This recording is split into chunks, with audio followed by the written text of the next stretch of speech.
வணக்கம் நண்பர்களே, இது சித்ரதுர்காவின் 3வது பதிவு. நாங்கள் சித்ரதுர்கா போகும்போது என்னடா அந்த கோத்திராஜ் அண்ணனை பார்க்கலையே, அவங்க சாகசத்தை பார்க்கலையே அப்படின்ட்டு நினச்சிட்டு தான் போனோம்.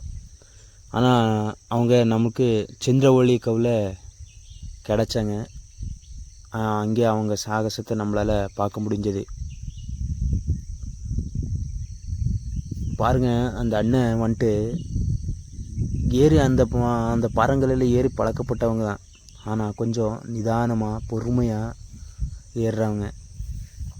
என்ன கொஞ்சம் ஈரமாக இருக்குது அப்படின்ட்டு பார்த்திங்களா, அந்த அண்ணன் பழக்கப்பட்ட அண்ணாவே ரொம்ப பொறுமையாக ஏறணும் அப்படின்றானுங்க. அது மாதிரி தான் வாழ்க்கை, கொஞ்சம் பொறுமையாக தான் நகர்த்தணும். நாங்கள் பாருங்கள், இந்த பாறங்கள் மலையாட்டு நிற்கிதுங்க. சுமார் ஒரு 40 அடி இருக்கும். அந்த 40 அடியை எப்படி ஏறுறான்னு பாருங்கள்.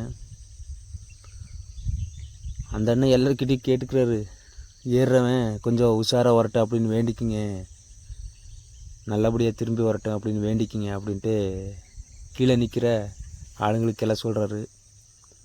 அப்புறம் அவங்க கடல் அண்ணன் அனுமரை வேண்டிக்கிட்டு தான் அவர் ஏறவே ஆரம்பிக்கிறாரு அந்த பாறங்களை.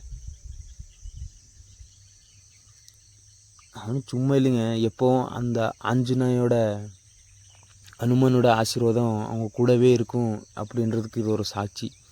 ஏன்னா அவங்க ஏறிக்கிட்டு இருக்கும்போதே ஒரு குரங்கு ஒன்று பின்னாடியே ஏறுதுங்க. பார்த்துக்குங்க, இந்த அண்ணா பாருங்கள் எப்படி ஏறுறாரு.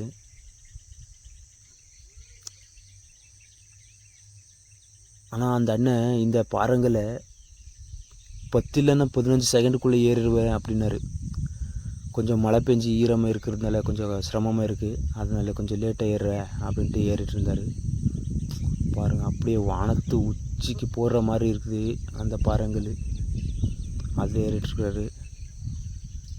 நம்ம அனுமர் கூடவே வருவாருங்க. பார்த்துங்க, இந்த அண்ணன் போட்டிருக்கிற ஷூ மட்டும் ஒரு மாதிரி ஒரு பிடிப்பான ஒரு ஷூங்க, ஒரு ஸ்ட்ராங்கான ஒரு ஷூ.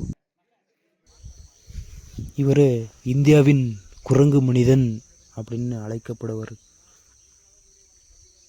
அப்படின்னு பட்டத்தை கொடுத்துருக்குறாங்க, த மங்கி மேன் ஆஃப் இந்தியா அப்படின்ட்டு. ஏன்னா அவ்வளோ சாகசத்தை பண்ணுவார்.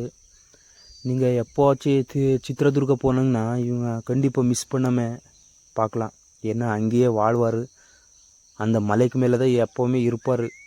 எங்கேயாச்சும் ஒரு ஏதாச்சும் பாறங்களை ஏறிட்டு எங்கேயாச்சும் குதிச்சுக்கிட்டு தாவிக்கிட்டு சாகசத்தை பண்ணிக்கிட்டு அப்படியே இருப்பார். நீங்கள் போனால் மிஸ் பண்ணாமல் அந்த அண்ணனோட சாகசத்தை பாருங்கள். நாங்கள் சொன்னேன் இல்லைங்களா, குரங்கு பாருங்கள் அங்கே போய் நிற்கிதுங்க. அந்த அண்ணன் ஏறுறாரு, கூடவே போய் அங்கே நிற்கிது பாருங்கள். சின்ன வயசுலலாம் குரங்கு கூடவே வாழ்ந்துருப்பாங்க போல இருக்குது அந்த அண்ணன். அதனால தான் இப்படியெல்லாம் நினச்சிருக்காரு, இந்த மலையில் ஏறணும், பாறங்களை ஏறணும், கோட்டையை ஏறணும் அப்படின்ட்டு. இந்த அண்ணன் கிடப்பாருன்ட்டு நாங்கள் போகல, நம்மளுக்கு கிடச்சாரு. அந்த சாகசத்தை பார்க்குறதுக்கு நமக்கு கிடச்சி இதை முடிச்சுக்கிட்டே உள்ளே போனோம் குகையாக பார்க்குறதுக்கு. அரண்மனை, கன்னடத்து முதல் அரசரான ஒரு அரசரின் அரண்மனையை பார்க்குறதுக்கு குகைக்குள்ளே போனோம் இந்த அண்ணனோட சாகசத்தை முடிச்சுட்டு.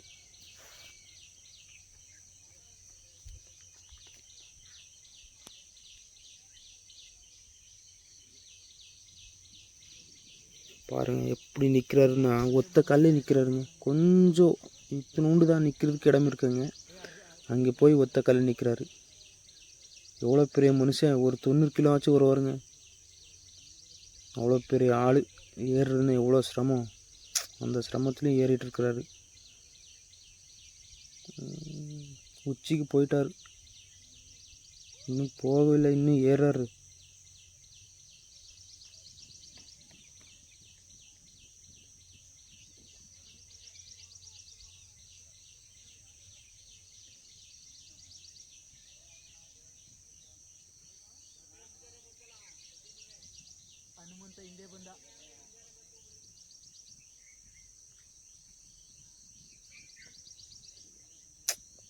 பாருங்க, இந்த மேகம் கூட ஒரு அழகான காட்சியை காட்டுது.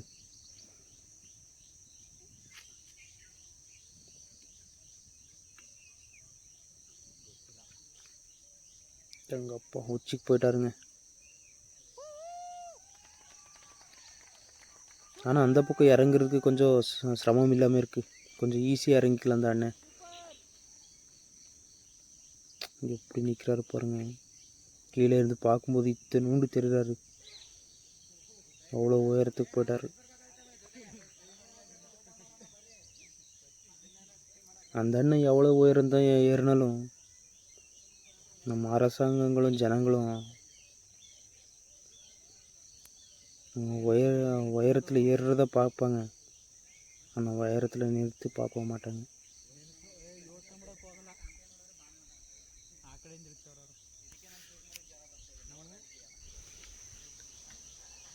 இதுதாங்க கன்னடத்து முதல் அரசனோட அரண்மனை அப்படின்னு சொல்லலாம். இது பூமிக்கடியில் குடையப்பட்ட ஒரு தான்.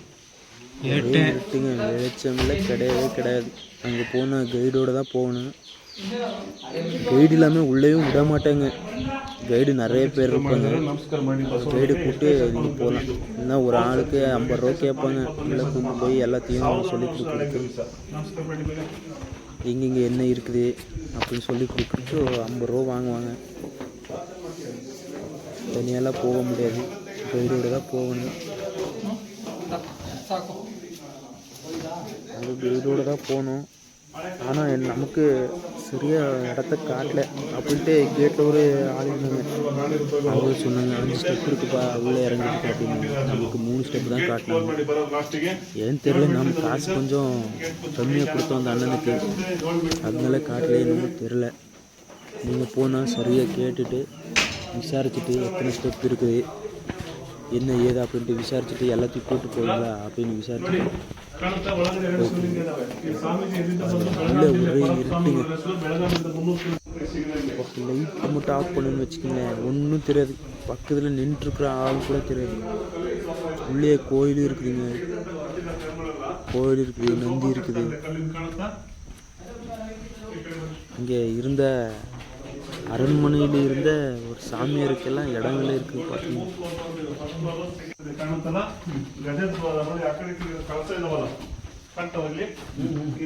என்ன நாங்கள் பார்க்குறோமோ தர்பார் ஆளு,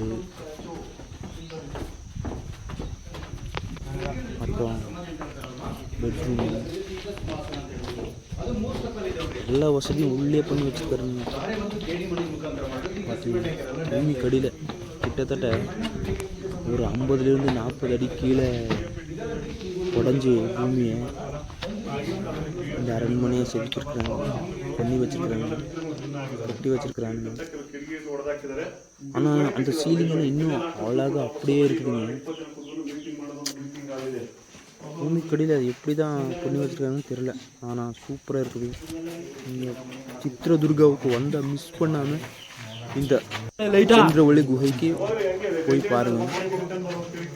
ஒரு அழகான இது அனுபவம், மிஸ் பண்ணவே பண்ணாதீங்க. அவ்வளோ அழகாக இருக்கும்.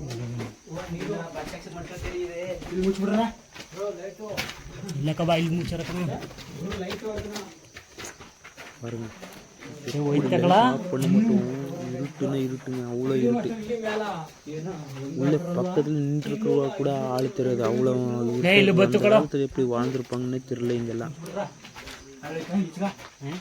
இந்த காலத்தில் போதுமான வெளிச்சமும் கூட இருந்திருக்காது. எல்லாம் தீபம் ஏற்றி வச்சிருப்பாங்க. ஆனாலும் அவங்க கண் பார்வை அவ்வளவு நல்லா இருந்திருக்கும். ಸಿಮೆಂಟ್ ಎಲ್ಲ ಇದು ಮಾಮೂಲಿ ಹಳೇದು ಇದು ಮಿಶ್ರ ಇದು ಹಳೆ ಗೋಡೆನೆ ನಡೆಸರಿ. தானியம் விற்கிற இடங்க, பணம் விற்கிற இடங்க, அரசர் படுக்கிற இடம், குளிக்கிற இடம், ஓவியம் வரைகிற இடம், பல இடத்தை அந்த எல்லாம் சுற்றி காட்டினானுங்க. நல்லா இருந்துச்சுங்க. போனால் மிஸ் பண்ணாமல் நீங்களும் பாருங்கள் சந்திரவள்ளி கவு.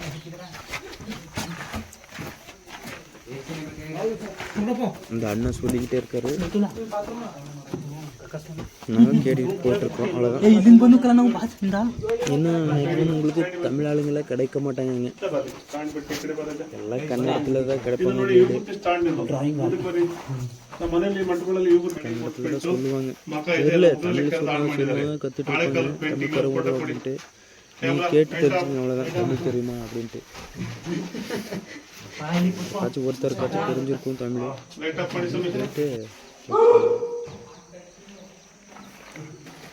இந்த அரண்மனை விட்டு இது சமையலறை.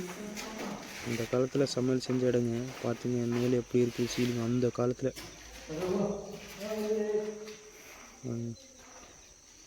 அப்போவே கம்பி இல்லாமல் ஒன்றும் இல்லாமல் அப்படி ஒரு சீலிங் பண்ணி வச்சுருக்குறாங்க. இந்த நாங்கள் போயிட்டுருக்கோம் பார்த்துக்கிங்க. இந்த குகையை பற்றி பிரவீன் மோகன் அப்படின்ட்டு ஒரு சேனல் இருக்குங்க. அந்த அண்ணன் செம்மையாக ரிவ்யூ கொடுத்துருப்பாரு. அவங்களுக்கு தான் தெரியும் இதை பற்றியெல்லாம். அதை பார்த்து நானே தெரிஞ்சுக்கிட்டேன் மாதிரி ஒரு இடம் இருக்குது அப்படின்ட்டு.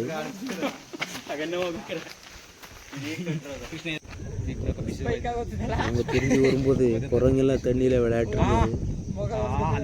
செம்மையான பண்ணுங்க பாருங்க.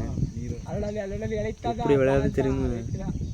அந்த குரங்கு பல்ட்டி அடிக்கும் பார்த்துங்க. ஜூம் பண்ணி வேற காட்டுக்கிறேன் நான்.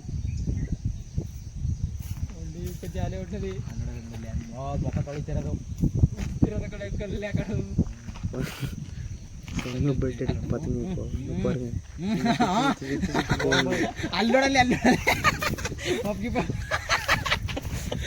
ಚಿಕ್ಕ ವಯಸ್ಸಿನ ಮಾಡ್ತಿರ್ಲಿಲ್ಲ ಹಂಗ ಸಕ್ಕದ ಹೊಡೆದು ಮಾತ್ರ ಪಲ್ಟಿನ ನೋಡಕ ಅದು ಅದು ಅದು ಅದು ಅದು ಆಚರದು ಅಲ್ಲಡೆ ಆಚರದಲ್ಲಿ